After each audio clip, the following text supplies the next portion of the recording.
Cosa ne pensa Papa Francesco circa le recenti polemiche che hanno riguardato la ONG mediterranea e l'armatore mestrino Luca Casarini, circa presunti finanziamenti che la ONG avrebbe ricevuto dalla Conferenza Episcopale Italiana?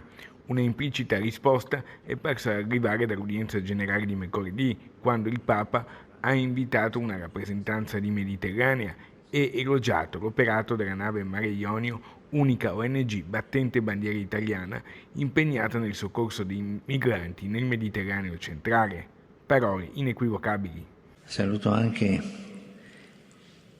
il gruppo di Mediterranea Saving Humans che è qui presente e che va in mare a salvare i poveretti che fuggono dalla schiavitù dell'Africa. Fanno un bel lavoro questi, salvano tanta gente, tanta gente.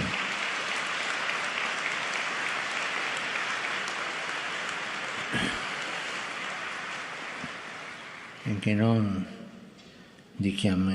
dimentichiamo la gente, i popoli che soffrono il male della guerra. Le guerre sempre sono una sconfitta. Il rapporto di stima reciproca tra il Santo Padre e Casarini è noto e ben solido. Casarini che, in esclusiva per Media Nord-Est, ha commentato così. Papa Francesco, come sempre, ci ha donato il suo affetto e il suo sostegno. Lo fa dall'inizio dell'esperienza di Mediterranea e lo fa sempre nei confronti naturalmente del dramma umanitario che si vive nel Mediterraneo centrale.